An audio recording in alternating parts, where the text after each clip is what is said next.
Have you ever heard that in order to get a six-pack, you need to be working your core muscles? Or what about the idea that crunches are bad for your low back? There are so many myths out there about the core muscles, and what needs to be done to have a healthy core and to have a strong core.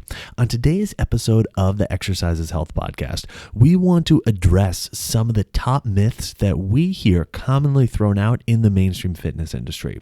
We are going to cue the intro song and then dive right into this conversation. Welcome to the Exercise is Health Podcast, where we're talking about exercise, health, and the interconnectedness of the two. We are your hosts, Charlie and Julie, and we will be coming to you every single week from our studio, Muscle Activation Schaumburg. Hey, what's going on, everybody? This is Charlie. Before we dive into this week's episode, I want to let you know that we recently released a book called The Exercise for Life Method. And if you enjoy the conversations that we have every single week on this podcast, then you are going to love this book. So to pick up a free copy of this book, all you have to do is go to exerciseforlifemethod.com. Now, without further ado, let's dive into this week's episode. Hey, welcome back, everybody, to the Exercise is Health Podcast. We are your hosts, Charlie and Julie, and we're coming to you from our studio, Muscle Activation Schaumburg, here in Schaumburg, Illinois. Now, at Muscle Activation Schaumburg, we believe your health is your most valuable asset, and the single best thing that you can do to both boost and protect this asset is exercise. Specifically, exercise is geared towards building the health and function of your muscles. Now, if you are looking for a way to build the health and function of your muscles at home while still receiving guidance from myself and Julie over the course of 28 days, we have something for you. The One Workout Away Challenge is coming back starting Sunday, August 29th. So depending on when you're listening to this, we may be just about to kick this off. This 28 days, 4 weeks of guidance from Julie and myself, live workouts, bonus workouts, educational content, teaching you how you can be just one workout away from feeling stronger, functioning better, and living healthier. So to get started and sign up before the deadline, which is Saturday, August 28th at 11:59 p.m., go to owa.matschaumburg.com. Now, this week, we are talking about some core muscle myths. The core is like this mystical area in the body that everybody thinks it needs to be super strong. And in order to have a six-pack, in order to have great posture, in order to be pain-free, I need to make sure that my core is strong. And there are so many myths thrown out about the core muscles, and what actually needs to be done to strengthen the core. And we want to address some of those for you today. the core is also like that place where everyone, what is that called? Oh, scapegoat. It's like, oh, I just have a weak core, I just have a weak core. And it's kind of like what everyone says when anything is going wrong with their back, with their pelvic floor, with anything hernia related, or if you had babies, or if you don't and you have diastasis. It's always related back to a weak core. And so that leads to people being attracted to core related stuff, not only function wise, like what I had just mentioned, aesthetics wise, like people are after that six-pack chiseled ab look. And so again, it's another reason why it's like the shiny, sparkling light in the middle of, the workout world that everyone's attracted to. It's like, how do I either get rid of some discomfort or pain or dysfunction? Core exercises. Or how do I get to that six-pack abs? Core exercises. And so because of this, I guess, spotlight, we could say, on core exercises, there's become these things that Charlie and I have learned to call from the RTS Resistance Training Specialist Education course called sound bites. So what happens is there is an idea that maybe an exercise professional thinks of, or maybe they're not an exercise professional. And it's just these words that just kind of travel around and get passed on from person to person, and we believe them. So we're going to actually do some myth busting today on some of these sound bites, or these ideas that are just passed around with minimal thought behind it. And we hope that after we kind of talk about them, that you're thinking about them in a little bit of a different way. Because as always, when we're more educated and we're more aware of what we're actually trying to do and what actually is, the better decisions that we can make. So we are going to kick it off with this idea of a six-pack, because like you were talking about from an aesthetics perspective, Julie, so often when people think about working their core, they're like, well, I want to get that six-pack, or I want to definitely, like slim down in my core. So I need to do core exercises in order to get a six-pack. And then the other side of that is, well, if I have a six-pack, that means I have a strong core. And so those are kind of two big misconceptions out there, that core exercises are the thing that get you a six-pack. And if you have a six-pack, that's indicative of a strong core. And so, all right, let's start with the first one, is that core exercises are going to get you a six-pack. Guess what? Great news for you. You already have a six-pack. All right. Yes, you already have a six-pack, believe it or not. You do. Every single one of us does. And in fact, you have more than a six-pack. If you actually dive into the anatomy, you likely have an eight-pack. And so because of that, your core exercises are not getting you your six-pack. You know what's getting you your six-pack? Your mouth exercises.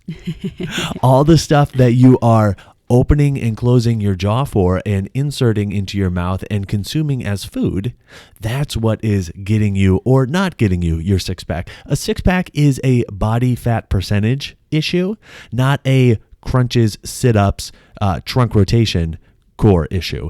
It is a result of having a really low body fat percentage, which is largely a nutrition-based issue. Absolutely. And if you've listened to any of our content about weight loss, it is nutrition based and also all the other aspects that lead to weight loss. So yes, exercising in a healthy way can contribute to that, but it is not the reason you do or do not have a six-pack. Stress management, how you are eating, your sleep health and sleep hygiene, all of those things will contribute to your ability to either, I don't even want to say have a six-pack, but show your six-pack or not. Now, there is a genetic component to this as well, because if we just say, oh, everyone that has 15% body fat percentage or less has a six-pack, that is actually not true. And you will see this mostly, in my opinion, I've seen this mostly in women, because with men, I feel because they have an easier time building muscle just because of their genetics. Usually, if they are losing body fat percentage, they will start seeing, the visualization of a six-pack. Women, we tend to store weight in different areas of our body. So I've seen my clients and my friends be, for example, at 20% body fat and have a six-pack, and they hold most of their fat in their thighs and butt. And so their core looks pretty ripped because they don't hold fat in their tummy. And then I know a lot of women that hold a lot of fat in their tummy, but they don't have a lot of adipose or fat tissue in their butt and thighs. And so they wouldn't show a six-pack, but you might see the tone in their legs more. So it really also not only depends on the percentage of body fat that you have, but also your genetics and what's happening hormonally. Where is your body choosing to store fat? Because you kind of have to think of fat as like a comforter that's laying on top of the terrain of your muscles. And you were saying when you want to see a six-pack, I want to start seeing the terrain, not just the smooth comforter on top. So to get the comforter to get thinned out, we have to start losing body fat. But then on top of that, it also depends on where your genetics are telling you to store fat and where they're telling you to not store fat. And it also can be life dependent. I've learned through having kids that my body will store fat in different spots than it used to. And that's kind of weird and interesting. Yeah, I like that comforter analogy. It's like saying that, okay, if you put more blankets on top of your mattress, then your mattress no longer has springs. So the springs are still there. If you want to feel the springs more or whatever, you just need, fewer blankets to be lying on top of. So, that's kind of the idea. Absolutely. So when we think about doing core exercises will get me a six-pack, we've already decided you already have your six-pack. It's just covered with fat.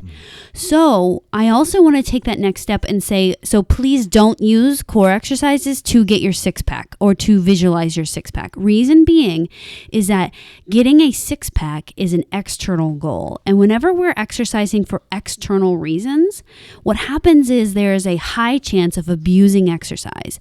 And the core is definitely a place where we want to advise you definitely don't abuse this area, because there are 144 joints in your spine alone. And when your back hurts or when anywhere in your core is uncomfortable or hurting, it is not a fun experience. And it's actually one of the most common things that people come in to see Charlie and I for is back pain.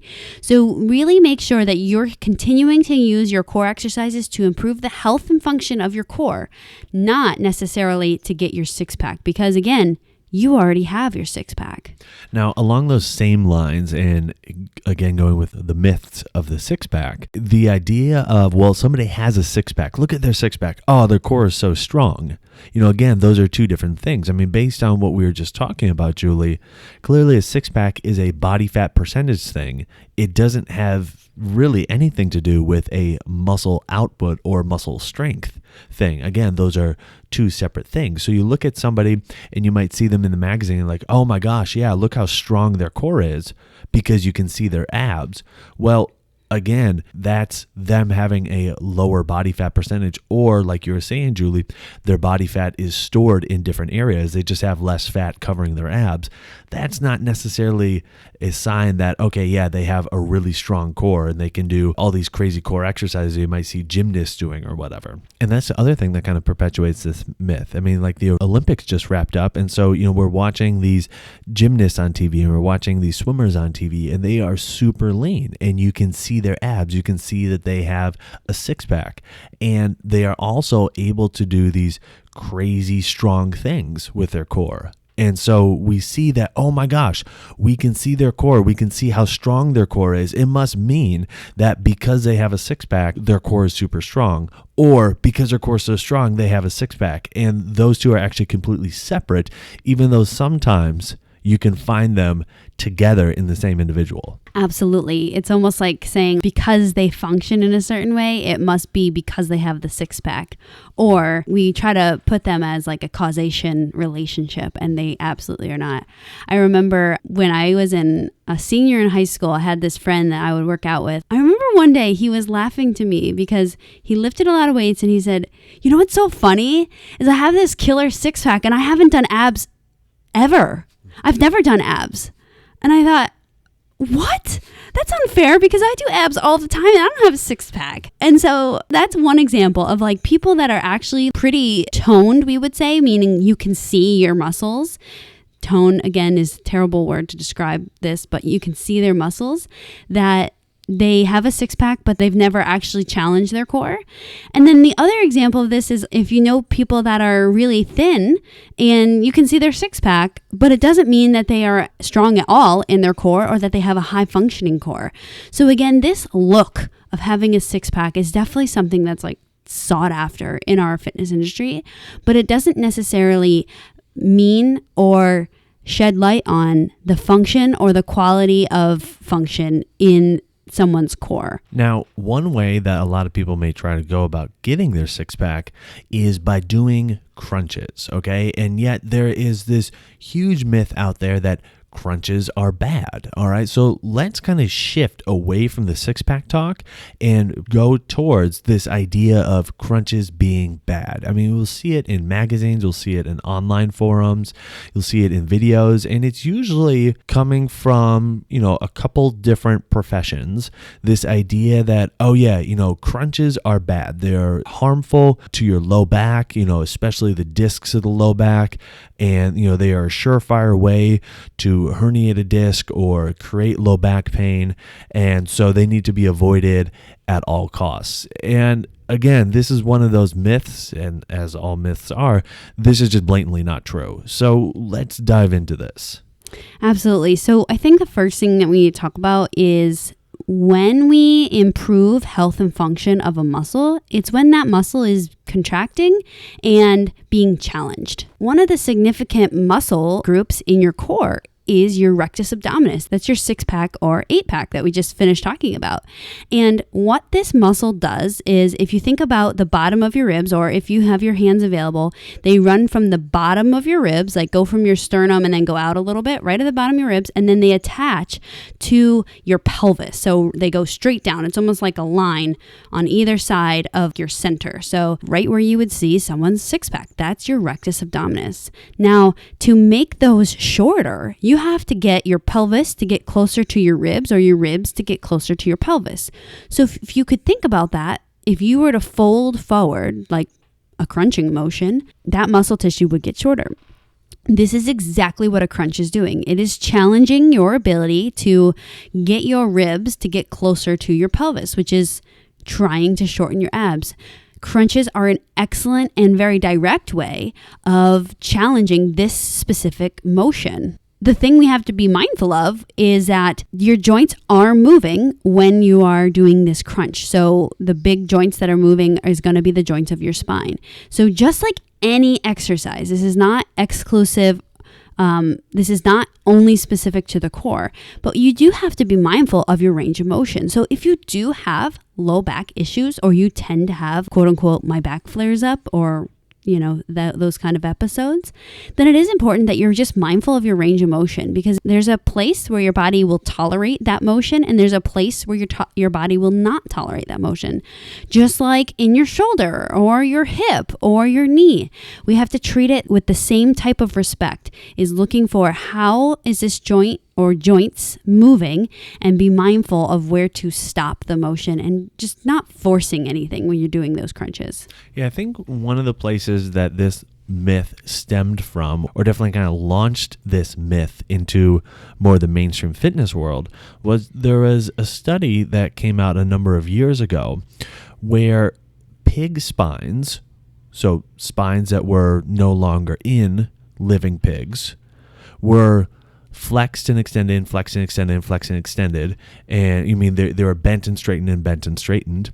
And the researchers counted more or less the number of times that it would take before there was structural degradation happening, especially with the discs. And they said, okay, well, it takes, essentially on average, it was this many times of bending and straightening before the discs kind of worn out. And so then they tried to apply that to living humans who have a spine within them that can, adapt because they're living, and that have muscles that are supporting the spine. And if the muscles are functioning well, that's a good thing, that's helpful. And so then this idea of, well, you only have a certain number of times that you can kind of fold your spine forward before it really becomes detrimental. That's the idea that then got perpetuated. And then from there, it was, well, then crunches are bad. It's like, yeah, no, there are so many gaps in that line of reasoning. I mean, I don't even know where to begin with that. But at the end of the day, to my knowledge, that's kind of where this idea came from, was this one study. And then it just kind of spread like wildfire. And then the recommendation of, well, don't do crunches because crunches are bad, all of a sudden became, like Julie was saying earlier, this soundbite that is a staple in the mainstream fitness industry. You might even have heard the argument that Charlie just said and said, I'm still not on your side right there.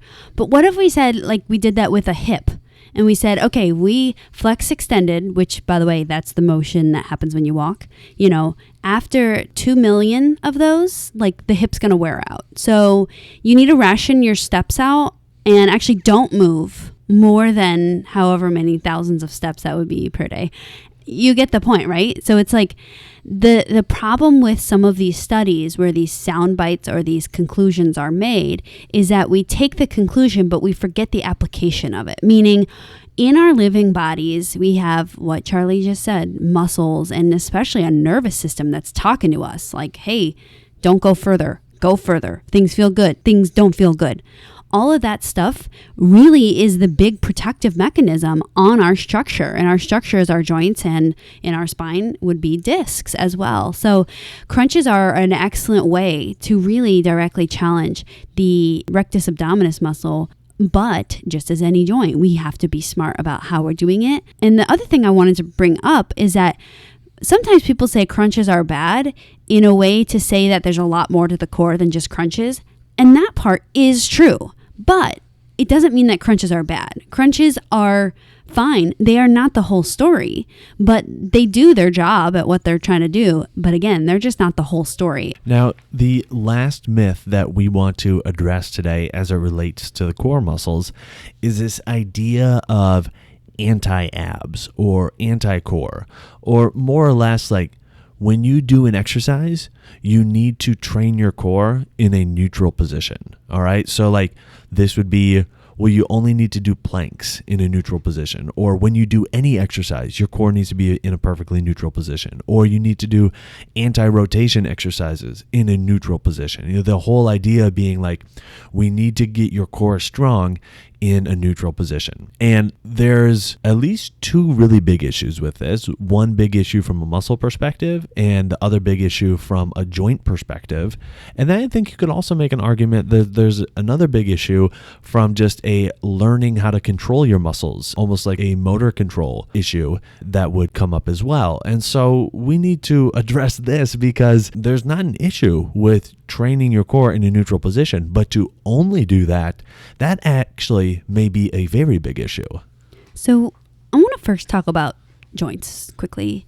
One thing about joints is they thrive, meaning they get their oomph, their juice, their nutrition from movement. They literally do. Like, it's not just like some like idea that I'm throwing out because I want to believe it, but joints actually thrive off of something called imbibition, which is the smushing and the unsmushing, the compression and the non-compression of the surfaces of a joint. So if you think about, like, if you were to like smush your palms together and you just smush them and then you relax them and smush them and relax them. And I said, okay, that smushing is what keeps that palm flesh healthy. That's kind of like what's happening in the joint. But if all we're ever doing is smushing our palms together, well, what about our fingertips and all the other surfaces on your hand? Well, you have to smush those too. So as you can imagine, we can't just smush in one spot. We have to smush all around. To do that in joints, that means that you have to be doing exercises with resistance in all different positions. And that is what will allow all the surfaces of your joints, specifically we're talking about something called a synovial joint. Synovial joints will thrive off of this compression and not compression, but it has to be all over, meaning you have to be moving in all different ways. Yeah, so then the takeaway from that is if you are not doing that with your joints, if you are only training your core in a neutral position, well, from a joint structure, from a joint health standpoint, guess what? That can actually be degrading the health of your joints. And like Julia is saying, there's over 140 joints in the spine alone. Guess what? Those things need some motion. So if you're only trying to do things while keeping a neutral core, you are compromising potentially the health of a large number of joints throughout your entire spine. So that's one thing. The other thing that we want to bring up is from a muscle perspective. All right. Muscles, like we've said many times in this episode, as well as other episodes, have the ability to get longer and to get shorter. All right. Well, when you train your core in a neutral position, you are training your muscles in that very one position. All right. And again, there's nothing wrong with doing that, but especially, I'm going to relate it to the third point from a motor control perspective, meaning learning how to use and contract your muscles in various positions and being able to have your muscles contract when they're longer and when they're shorter. That in part requires practicing the skill of doing that. So only doing your core exercises in a neutral position, you are not necessarily teaching yourself how to contract your muscles well when they're longer and how to contract your muscles well when they're shorter. And so again, it's not that doing core exercises in a neutral position is bad, but to only do them in a neutral position, it really leaves a lot on the table as far as potential benefits that you could get from your core exercises. Now, we're talking about how you need to be strength training in more than just neutral. And there are people out there that want you to just stay in core neutral all the time. Now, there is a time and place where this is a great idea. And if you've listened to our podcast, you've probably heard us talk about different progressions, or what we call micro progressions, meaning tiny little steps to progress you to do more and more and more. A great time to actually use this, train your spine in neutral, is, do you know of anyone that like regularly flares up their back or throws out their back, or they say, oh, I just can't ever twist, because if I twist, something bad is going to happen. All of these things that are saying, hey, when I do these movements, things go bad. Right? So a good solution would be, let's just do everything in neutral. And Charlie and I, if we got a client come in like that, that would actually be a great place to start. Yeah, let's start training in neutral. And let's see if we can get no negative side effects from that. But the problem is that if you stay training in neutral, meaning you have to progress away from it. You have to progress to having, 1 degree of motion here and 1 degree of motion there. And then the next time, 2 degrees of motion there and 2 degrees of motion there. We're not saying that you either do no motion or do, 360 degrees of motion, but there is a time and place where this neutral training is great, but you also have to be expanding on that. And if you don't have any back issues, it's a great thing to throw in just as a variation in your training. It's just, it can't be the only option. So there's some major core myths for you, and hopefully we provided enough of an argument that you're like, okay, yeah, I really need to start to question some of those things that I've been hearing about the core, because based on what you just talked about, they're not really holding up all that much. Now, if you want kind of the practical application of this, of like, okay, well, how do I go thinking about my core exercises now? How do I go applying this information? Actually, that's going to be a large focus of what we talk about and teach you during this upcoming One Workout Away challenge, where we're going to be talking about and teaching you how to exercise for full motion, full strength, and full function, and throughout all areas of your body, and that includes the core. So if you want to learn more about how to start applying this information and you want the practical application of this, then make sure to enroll in the upcoming One Workout Away challenge, which registration for that closes at midnight on Sunday, August 29th. So if you don't sign up by 11:59 p.m. Central Time on Saturday, August 28th, you're not getting in. You're going to miss out on it, and you're not going to get the practical application of everything that we discussed in this episode. But if you do want to enroll for less than $1 a day, you will get 4 weeks of guidance from Julie and myself about how to exercise in a way to improve the health and function of your body that you can keep coming back to day after day after day. So to learn more about this and enroll, go to owa.matschaumburg.com. So who do you know that needs to hear this episode? Who do you know that is really focused on trying to do core exercises to get a six-pack, or really into their core exercises, but they can only do them from neutral because they're worried about injuring themselves? Send this episode to them so they can hear our thoughts on those core myths as well as some others, and maybe help them to start to explore core exercises a little bit differently. And while you're online, head on over to iTunes and leave us a rating and review. It helps people find this podcast when they are looking for information on exercise and when they're looking for information on health. So if you found value in this conversation today, let us know by leaving us that 5-star rating and review. Well, thanks so much for tuning in. We always appreciate it. Have a fantastic week, and we'll talk with you all next week.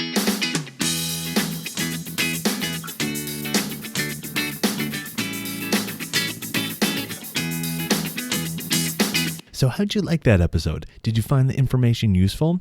If you enjoyed what we discussed today, then you are going to love the Exercise for Life Method, which is a book that we just put out and you can get a free copy of by going to exerciseforlifemethod.com.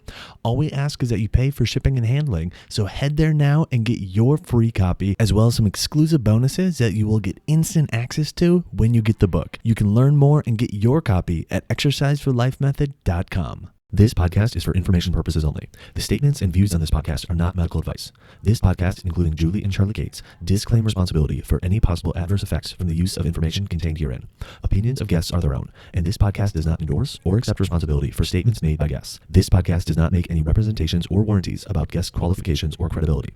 This podcast may contain paid endorsements or advertisements for products or services. Individuals on this podcast may have a direct or indirect financial interest in products or services referred to herein. If you think you have a medical issue, consult a licensed physician.